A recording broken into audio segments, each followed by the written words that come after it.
Yeah, thank you very much again to the whole team of Epics Art, which been an incredible experience to work with. And I think the show and how you guys help us to compose it, which is being pretty challenging considering the all restrictions and difficulties caused by COVID pandemic, and this event is also like very exciting one, which is really extending the audience for the show and really, I don't know, bring together Moscow and New York, like like a like a tele bridge, really.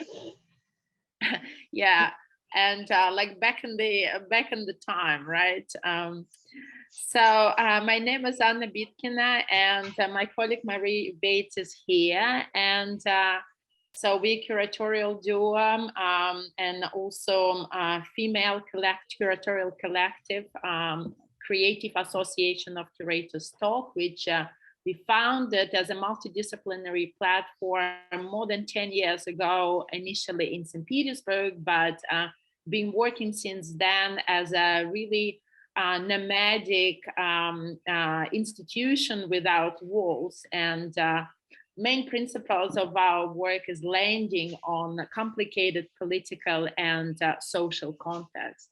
We work very often outside of regular exhibition spaces, working in public spaces, educational institutions, and other open locations. And so for us, it's very important to work with power vertical to sort of get in the inside and particularities of different modes of operating of social institutions and social processes, and also bring into public spotlight different cases of social injustice. And for the last being touching upon many pressing subjects like migration, development of urban areas, politics of exclusion, and the case of Voicing the Silence. It's long overdue show, which we really wanted to share with global audience, and thanks to Epics Art to give us a chance to do so.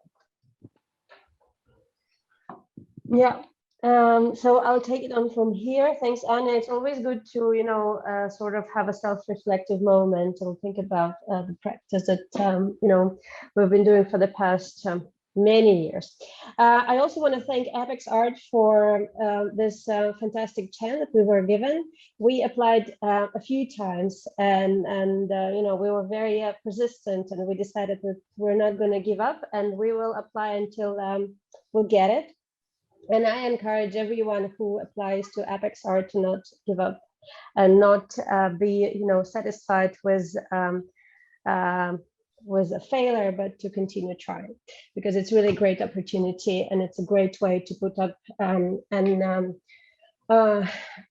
exhibition that have support and help of the team.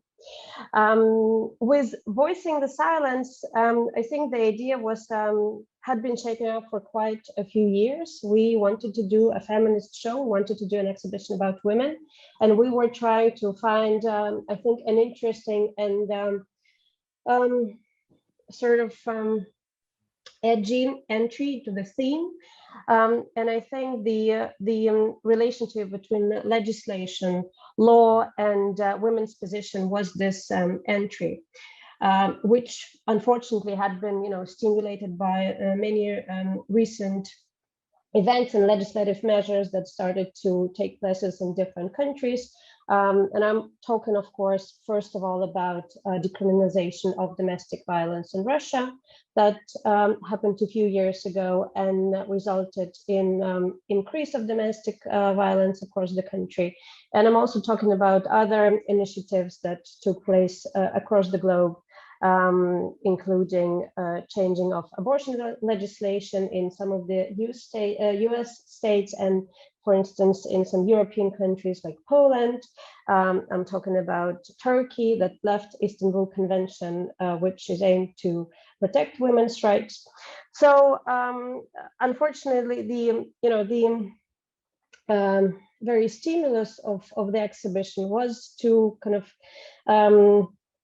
it was stimulated by this pretty harsh and unjust events. And with the project, with the exhibition, we wanted also to look at the history of women's rights in the past couple of centuries and see how women were fighting for their rights, what were the achievements that they've made, and how these achievements are now being sort of erased by the conservative turn that we are witnessing in different parts of the world, including those that always seems very democratic and progressive.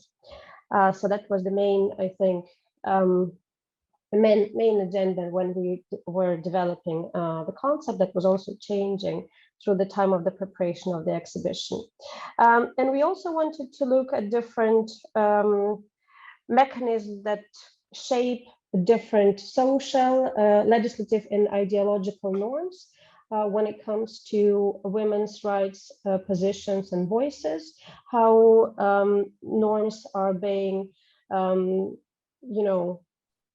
formed and changed in order to maybe satisfy interests of other groups in the society, and how women try to resist the process of their rights being reduced, and what were different movements that were sort of aimed at repositioning of women's agenda in the political, social, and kind of everyday fabric. So maybe now we can move to the tour itself. We will go through every piece separately, and we'll just talk about all the works and all the artists that are a part of this exhibition. We'll speak a little bit about kind of their research and their agenda and maybe their practice a little bit, just to give you an overview of why this project became a part of the exhibition. Yeah, we will start the tour in, first of all, the exhibition is located now as open for physical visiting in Moscow in a place called Fabrika, Center for Creative Industries. It's located in the former and partly operating paper factory.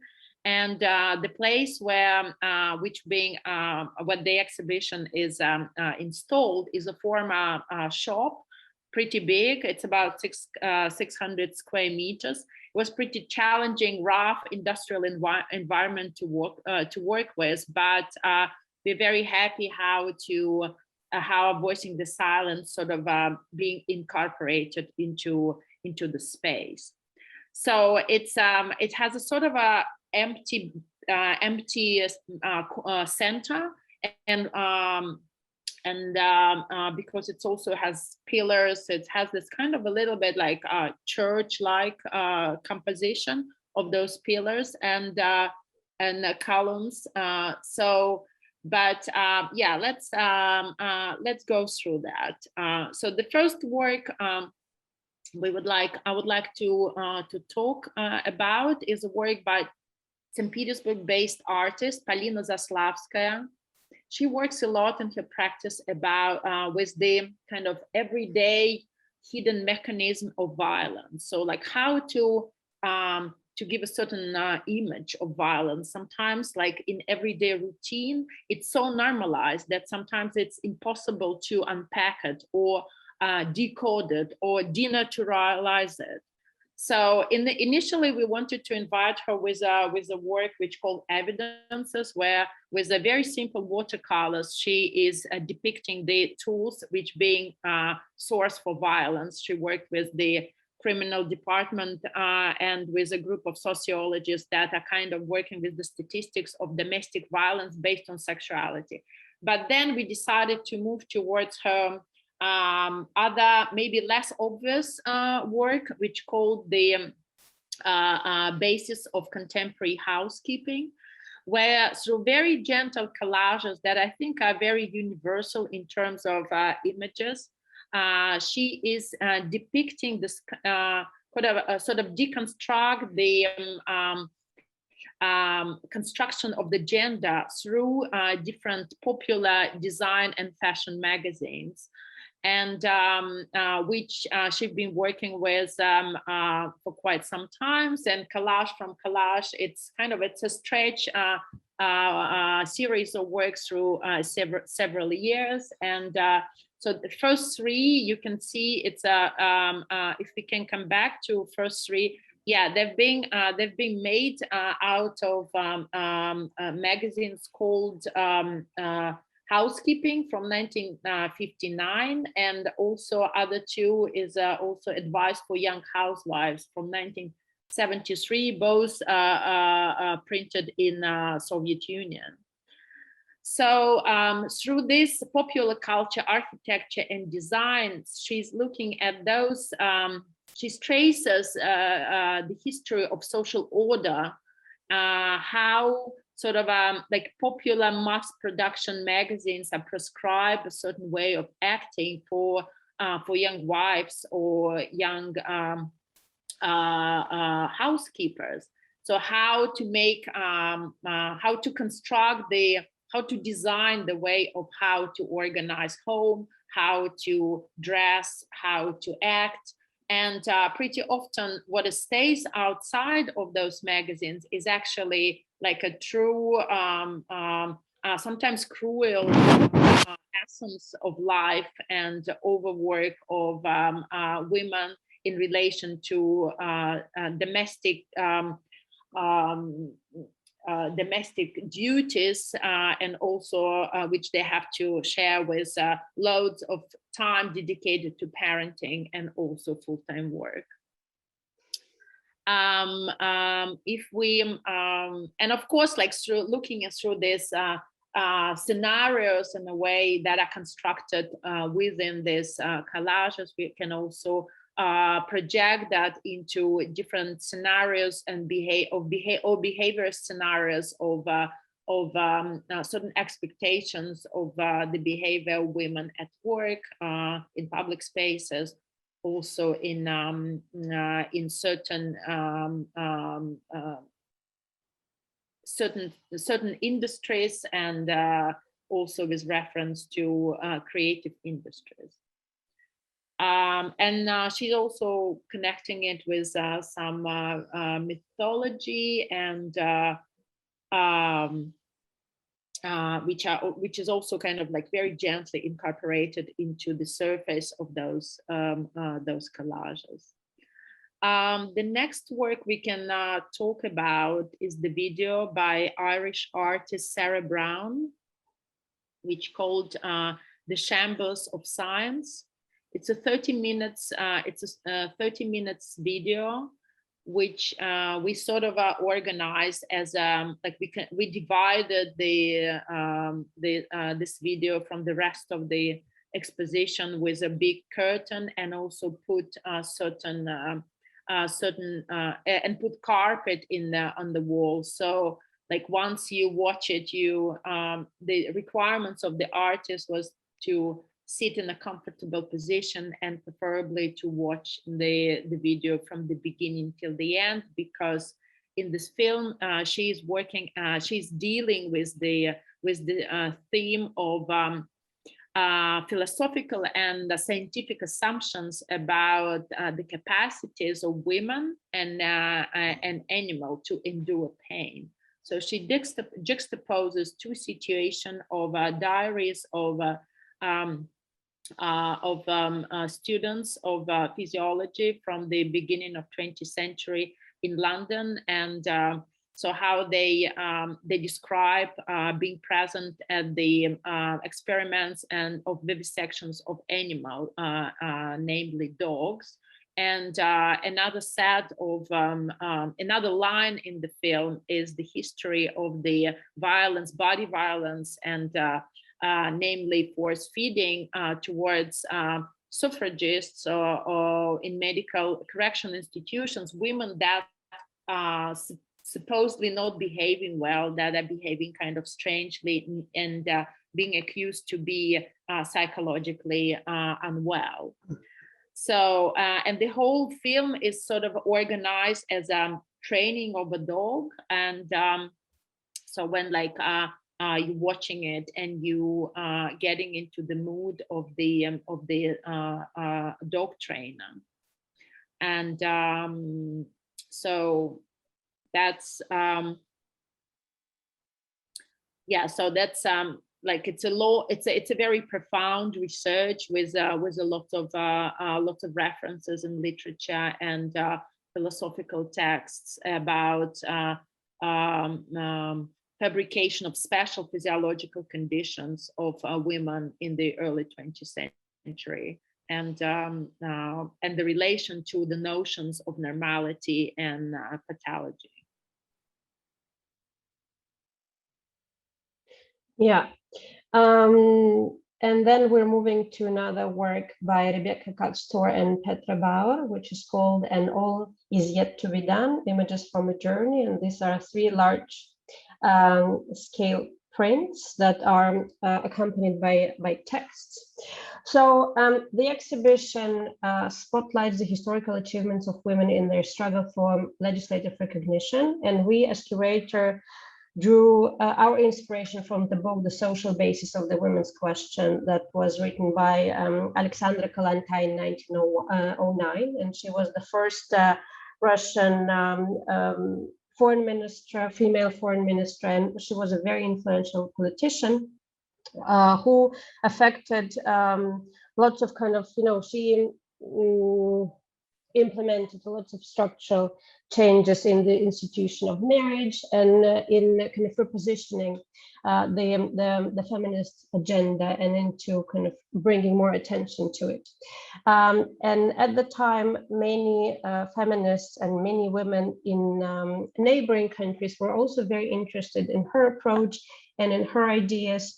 And Petra and Rebecca were also inspired by her legacy and also by kind of the connections that feminists and women from Russia, Norway, and Sweden were building at the time, were building in the beginning of the 20th century, when European countries were looking at the Soviet Union as this example of a society where feminism is becoming stronger, where women are, getting equal rights together with men, and where the feminist and women's agenda is becoming a very important issue and is being discussed at all levels in the society. So their work is some kind of an artistic reflection on the process of how these connections were made, and it's kind of traces a journey of Swedish women through Norway to the Soviet Union that they undertook in their early 20s, and they were taking pictures as a part of their diary, sort of, that was both visual and textual. And they were very inspired with all the shifts towards gender equality in the young Soviet state. So the work is some kind of a historical and psychological journey, discussing how the early women's movements employed traditional feminine activities like sewing or cooking, and Petra Bauer and Rebecca Torkatz kind of try to understand whether such activities today can also can form some type of contemporary resistance, whether they can bear any potential for new forms of collectivity and solidarity. And I would like to just maybe read just a few very short quotes from this diary made by Swedish socialists in the early 20th century. We also have the opportunity to talk to the editor's wife, Comrade Olsen, and we use this chance to get some news about the women's movements. There are 2 women's clubs here with a total number of around 70 members. The Norwegian women's modus operandi are completely different from ours. They mostly strive to make money through hard handiwork in order to buy shares in the party organs and the cooperative movement. So the work traces kind of different ways of how this early collectives and clubs were this kind of sources for political action. And Petra and Rebecca also comment on that, and how they kind of why their interest in this history is important. So they say, our interest in history is not a question of historicizing, rather it's a quest to find what in the historical might help us create an alternative future. Hence, by shifting focus from the main sites of political action, more hidden struggles might appear.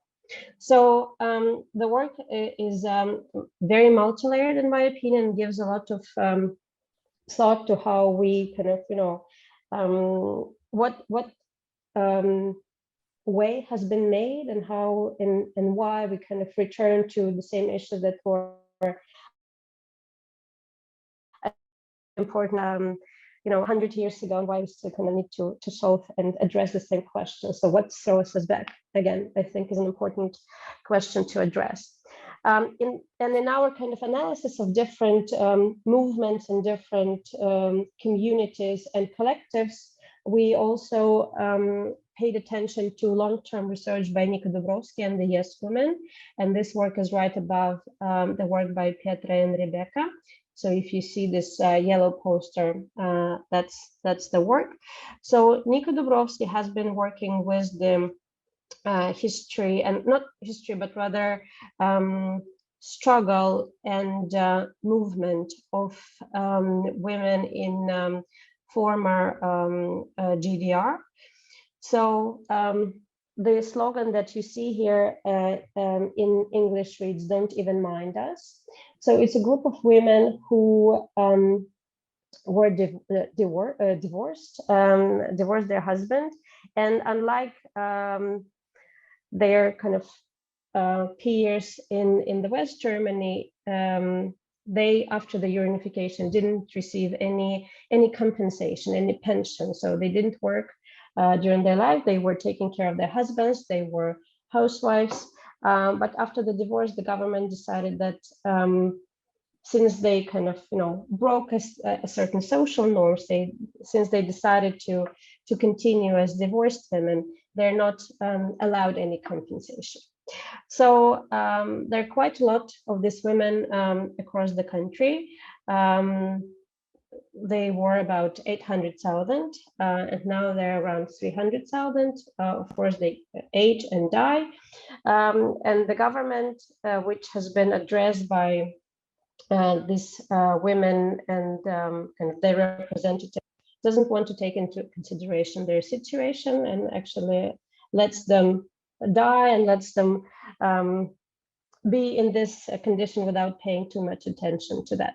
So the project kind of brings public attention to the sexism that was endured, that is being endured by these elderly women, and also shows how a society treats you if you trying to break a certain traditional norm, if you step out of a traditional framework which is generally imposed on you. And if you break those expectations, this is some kind of punishment, which is very strongly embedded into the very kind of socio-political and legislative fabric of the society. So this project has given a lot of attention also in the media to the efforts of these women, but so far, unfortunately, there were no results of their struggle for this, for justice and for recognition of their legacy and their work and their effort by the state.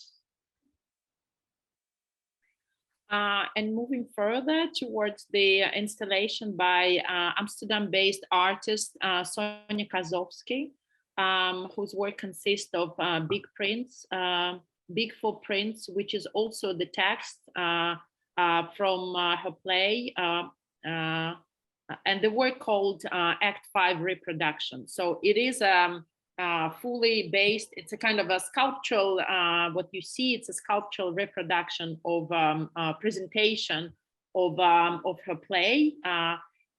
One part of her play, and the play called Power Play Fighting for the Dead and Non-Existing Spirits, which she published in 2019. And in St. Petersburg, she decided to present one part of that, and it has three component. What you see, it's a print, and also there is also video of the documentation of the performance, which was played in the at the opening, and also there is also the script, which is it's a Russian version of the translation of the full play, and the full play is published in the book in English.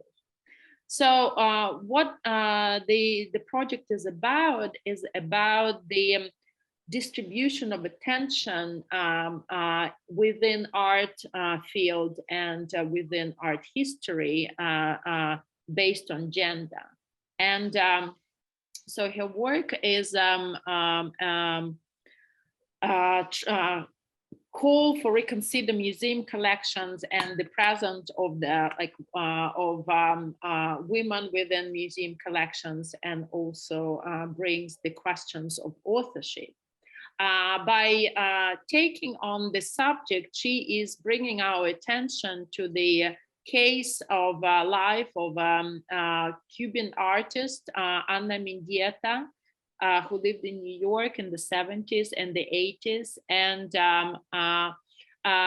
the case of her death is very questionable. So it's widely believed that Mendieta's husband, also artist and very renowned artist of minimalist art, Carl Andre, was somehow involved in her death.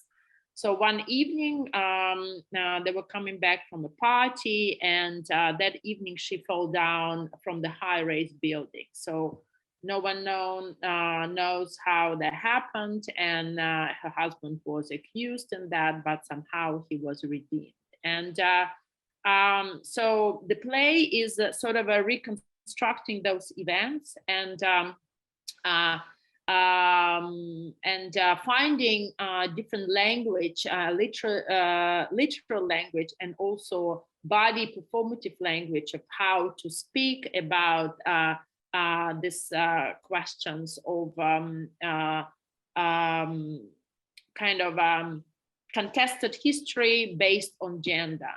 And also, so, and the way how he was how Carl Andre was not accused in that, because he brought evidences of her art that was based on different elements of earth, and she was using also blood in her art. So basically, he could convince the jury that she was unwell mentally, so, and jumped out of the window herself. So the play, which is in the core of the work, which presented at our exhibition, is an open adaptation and collective reading of the with a different preposition to engage and subvert institutional collections and museum collections, and question authorship. And also the work is really invite for active consideration of existing artistic positions, and some of which have been overshadowed and instrumentalized. So what you see is the documentation of the performance at the opening. So since Sonia couldn't come herself to Moscow, we invited some sort of a facilitator for the this improvised collective reading. So members of the audience were invited to read. Everyone had the role from this book, and the audience also had the book. So the engagement with the text is also bringing you closer to the subject and closer to the material and to the problematics which Sonia raises in her work.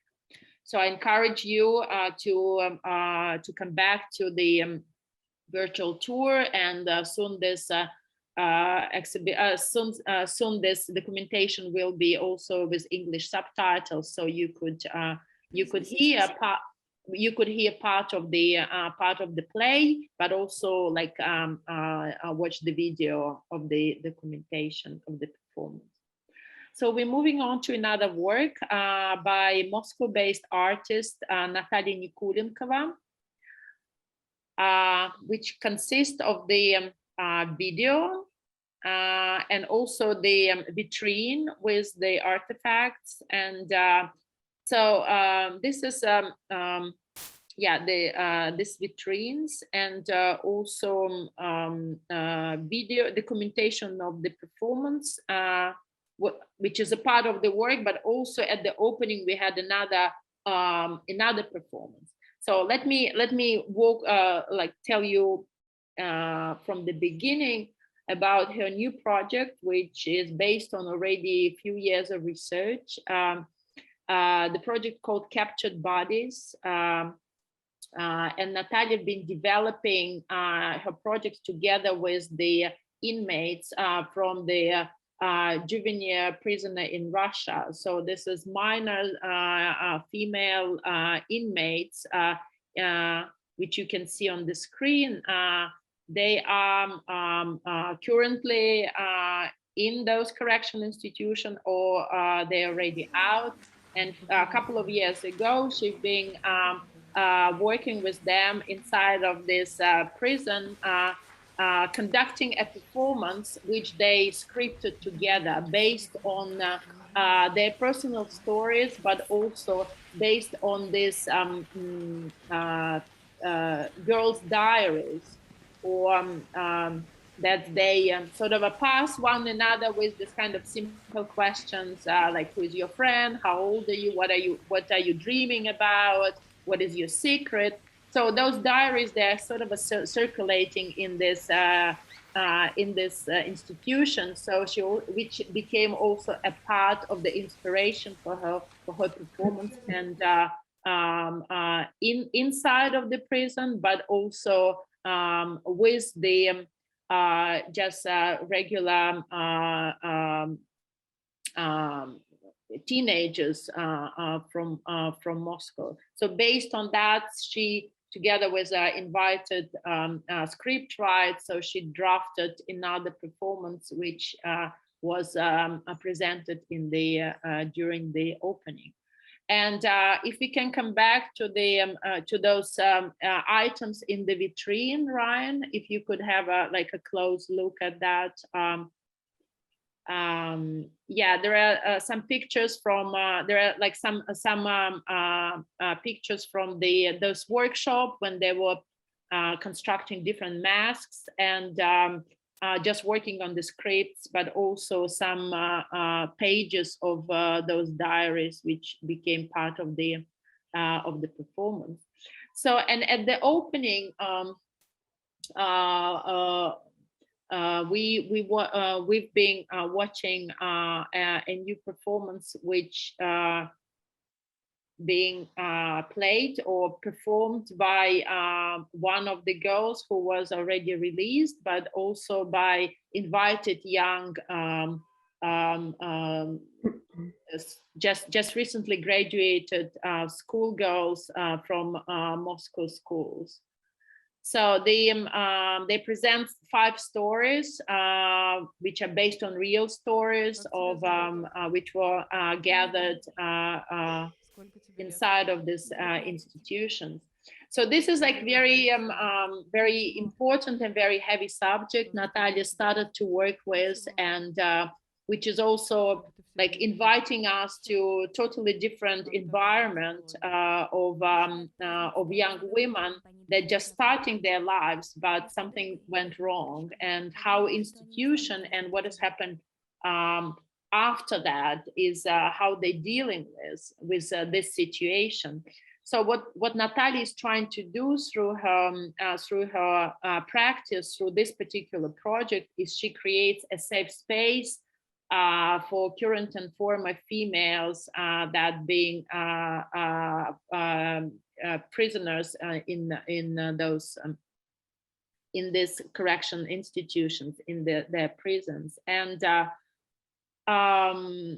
so by working with them, by constructing this new body language, and to work with documentation, with this kind of true documentation, true stories, true life stories, she is also addressing the issue of construction of social norms and deviations. And the work is also focused on the impact of the penitentiary system upon the behavior and self-expression of young women who have been captured by this system.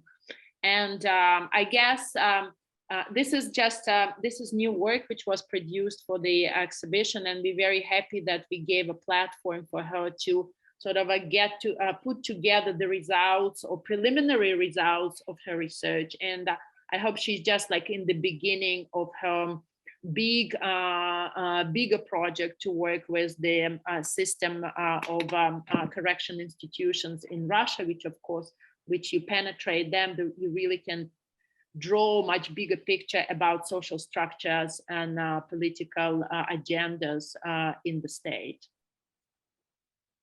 Yeah, and just to add to what Anya said about the performance, a few of the stories were the stories of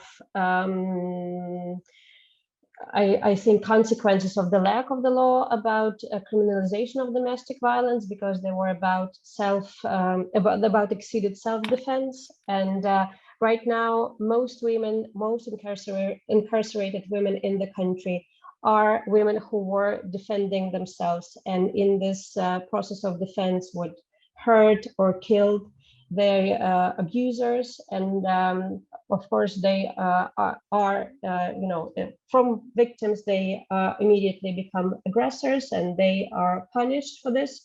But basically, they're again punished for for this act of disobedience and this act of seeking justice and standing for themselves.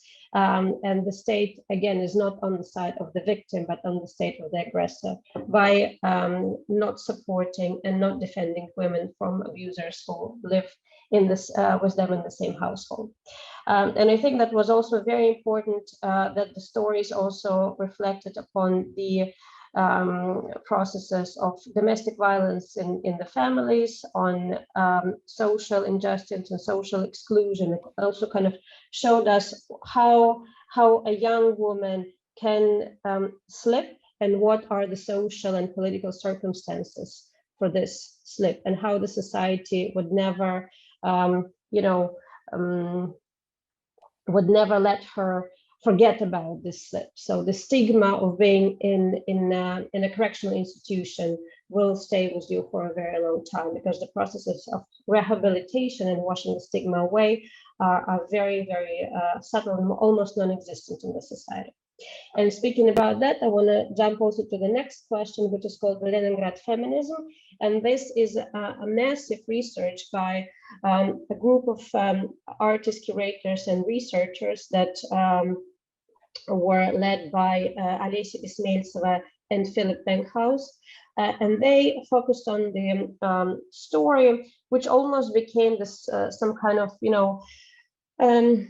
repressed and kind of forgotten narrative, forgotten part of the Soviet history. And it's a story of a group of women who started an underground, some is that, self-publishing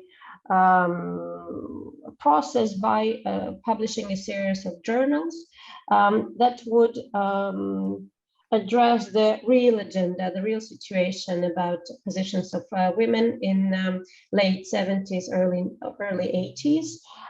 Also at a time when the society and the political structures would start to crumble. But the political repressions were quite still strong.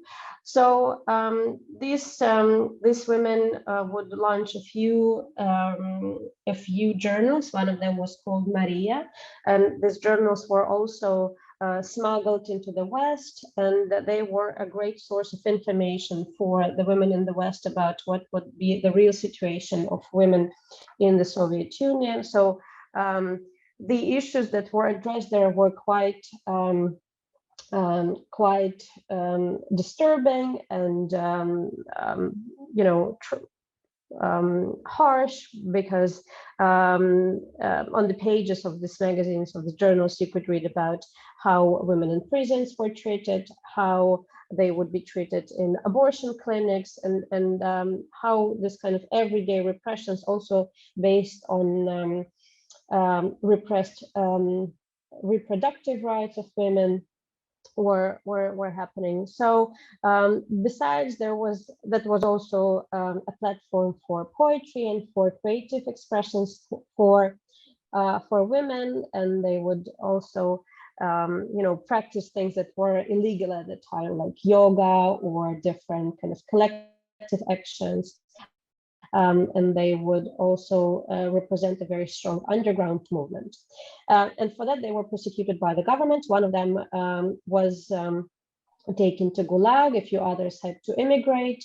I think it's great that the authors of the project are now kind of, taking this forgotten history out, and that they make it available to wider audiences. And the project also has a big archive of different interviews, as with the women who were behind this self-publishing initiative, as with others who were witness of different socio-political processes of the time, and researchers of kind of the Soviet narratives of the early 80s. So a grant research, which will also be, I think, available online soon, because they are thinking of moving all the visual archive online and making it available for people on the global level. And from this project, I would like to move to two projects that I think are also interconnected with each other. The first one is a work by Ukrainian artist Alevtina Kahidze, which is called 44. And in this video, the artist is answering the question, do you have children? So it's a 6-minute work where with different intonation and different voice, she says no quite many times.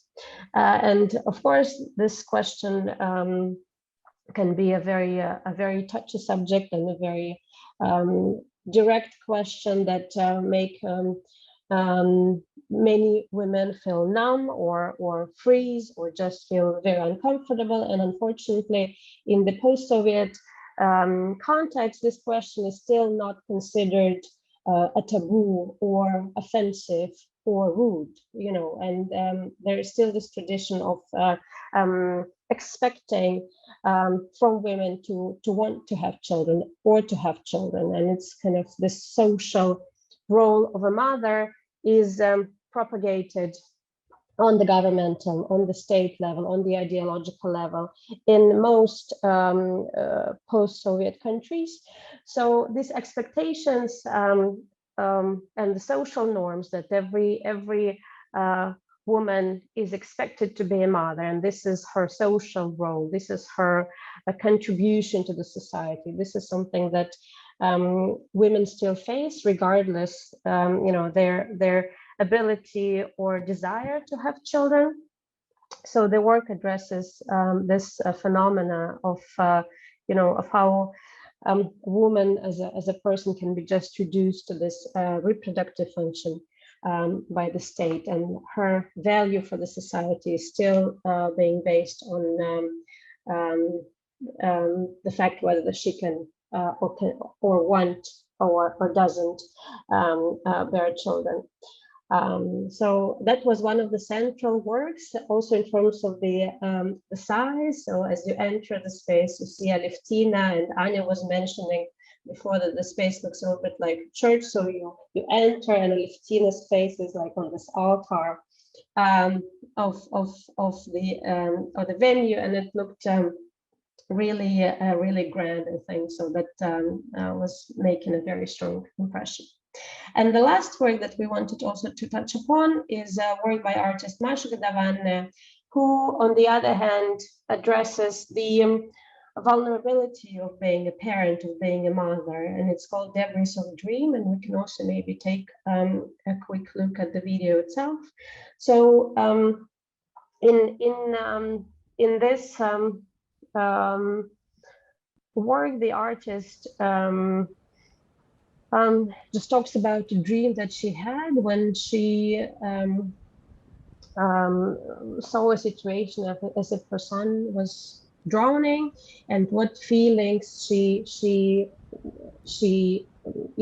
what she felt and how she would react to that, and how the fact that the dream didn't appear to be true was a relief. And also she addresses the kind of this ephemeral connection between a mother and a child. It's always very present, that can kind of stretch and shrink, but be always there. So once you become a parent, your vulnerability raises immediately and immensely, and dealing with this omnipresent vulnerability is also one of the tasks of any parent. So a very poetic piece, which I also recommend for you guys to watch. So yeah, that would be it when it comes to all the works. So if you have any questions or anything that maybe we missed and you wanted to come back to, we'll be happy to answer that.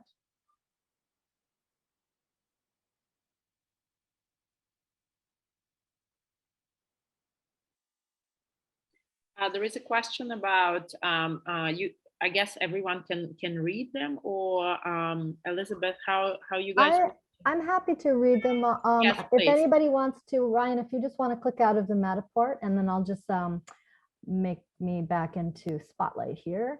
So yeah, feel free if anyone has a question and you would like to ask it directly and unmute yourself, please feel free. But if you want to just write the chats in the questions, I'm happy to read them. So we have one question here that said, I'd like to ask, which ones come up first, the theme, the statement of the group show, or the works of the artists? Did the artists create new works to match the statement, or did the curators collect the finished works that are suitable? So I guess this is a question about your curatorial process. If you commissioned new pieces for the show, or if you sourced already produced works to work with what your research and the theme of the show. Yeah, well, most of the works were existent works, or there were works that were still in development, but some of them were adapted for this specific exhibition, like the work of Sonia, because there was this chapter of the play was translated into Russian, and the prints were new, and of course this leaflet, and the performance was an absolutely new piece that was aimed at the local audience and their engagement. And the same goes to Natasha Nikulinkova's work, because, even though she had started her research a while ago and was kind of, working on a video, at the moment when we address her, when we kind of approach her to invite her to be a part of the show, still the performance and the video were forming during the process of exhibition preparation, and performance work was commissioned specifically for the exhibition. And the work of Petra and Rebecca was also adapted, and they kind of made a new edition of the work, because the first the work was first shown at Riboka Biennial. This is Riga International Biennial of Contemporary Art that takes place in Latvia, and there it was presented in a different format. And Nika's work was also, the final format and the final representation first took place at the exhibition. So many works were, developed fully for the show. Yeah. And it's we're really happy that we gave a chance to Russian audience to watch such films, like, for instance, by Sarah Brown, which was available only in English, and we for the exhibition we made English subtitle, Russian subtitles of a pretty difficult text and emotional text. So we really extended the viewership of the work. And yeah, as Masha said, we gave a platform also for new projects and research. So that was and what came first, I guess, you know, this law of that decriminalize Russian in Russia domestic violence was a kind of like really a really emotional reaction on that from us, and also from our colleagues in art and sociology and social workers. So it's a really big community of creative minded people in Russia that are very much discussing the situation, and it's a part of the discourse in social media. And we were thinking like how to address it, how to make actually this subject also universal in a way, or look at other cases that are happening worldwide, and also go back to the history to revisit, to make some kind of investigation and some research of what kind of movements, female movements, and what kind of projects, also female projects, been happening in the past, and how artists from different geographies addressing this issue. So thank you. There's a question in the chat from Apex Arts Elizabeth Larison that says, Anna and Maria, can you speak to the reception of the exhibition? Is this content controversial, or could it be construed as subversive given the legislation that you were just discussing? Well, I think the exhibition was very well received, but we also had very specific audience, the audience that would normally come to Fabricam, and these are mostly younger people and people who are, I think, engaged in socio-political agenda, and who maybe are like-minded people for us. So and we had, for instance, after the performance of Natasha Kulinko, we had a discussion, and there were many people who are professionally involved in the penitentiary system, who for instance, activists who help people who are incarcerated, you know, doing different help, from kind of material help to legislative help, and so on. You know, I think the society is very much broken into two parts with this law, of course, and women understand much more that with this legislation their rights are being violated. But I must say that there is an initiative to you know, criminalize domestic violence back, and there is a group of women, including lawyer Marie Davtyan and activist Alina Popova, and one of the Duma deputies, Oksana Pushkina. So there is a group of women who are trying to bring you know, justice back, and hopefully they will be successful. They are not alone in their struggle. So you know, I think there are lots of sane people around the country who understand that the whole situation is not good, and that it needs revision and readdressing, and of course counter legislative measures. yeah. Thank you. And I think the exhibition also addressed some issues that are maybe kind of breaking up certain cliches about this equality of women and men during Soviet time. So this research about Leningradsky feminism is also like kind of bringing like evidences of what actually life of Soviet women was, and then what happened when they started to speak up about it. Yeah, absolutely. I have a question for you that during your sort of discussion of the show, you said that one of the central questions was what progress has been made and why are we returning to some of the same issues that, you know, were so present 100 years ago.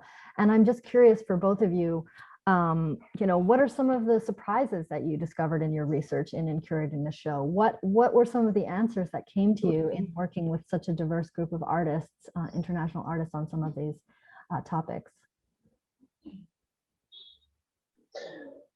Maybe universality of female experiences in a way, you know, because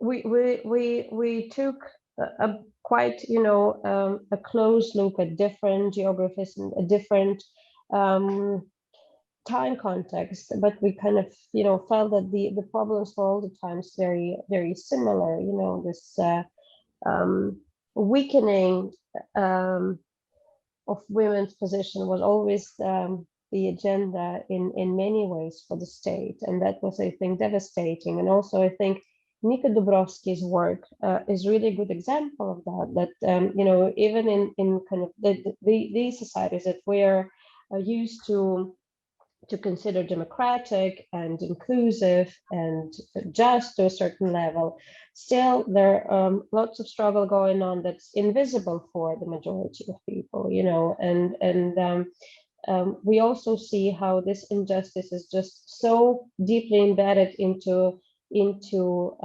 legislation and social fabric that we are not seeing it anymore, you know. We kind of, it's omnipresent, so we don't notice it anymore. So but when you start digging deeper and when you start to kind of unveil all these layers that try to hide this injustice, you understand, I think, the core of it. It doesn't mean that you can solve it, but at least you can raise your own awareness, which I think is important, and also awareness of your audiences. Yeah. And I think our exhibition was in many ways very educational and also informative. There was a lot of new information also for us while we were you know, talking to artists and preparing the show and doing some research. Yeah, and I think exhibition also offering some mythology, methodology of actually how to penetrate the subject. Because, for instance, work by Sonia Kazovsky has lots of potential, which unfortunately, due to several circumstances and regional particularities, we couldn't like really unfold, because she goes further with her research about composition of artwork with the Western museum collections. So she really works with a lawyer of on the text of how, like, she works with documentation and manuals and also some agreements within art institutions in the Netherlands. And so we couldn't translate that kind of institutional tradition to the Russian cultural codes, I would say, and language. But we really wanted to do it, to actually present this this legislative manual. And so, yeah, like, you know, this her work is this in the center of her work, the story between Anna Mindieta and Carl Andrea, whose works are basically present in numerous items in collections of most Western art museum that has collection of modern art. So how many Anna Mindieta's work we can find in them? Maybe none.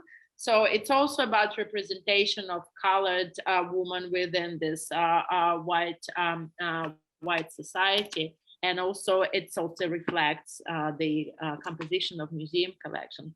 And now is going exactly the same. And if you go to any exhibition, most of the exhibition in Moscow, like in Tretyakov Gallery or in in Hermitage, so this gender disbalance is so present and so obvious. And then you would think like, okay, guys, are you like so much out of this information flow, or how come you're not thinking about it? Which is obvious, but somehow it's not there. Yeah. Yeah. Well, thank you so much. I'm going to wrap us up just because we're running a little bit late here. But I'm just going to put a couple things in the chat here. There's a couple of really wonderful curatorial essays that people can take a look at.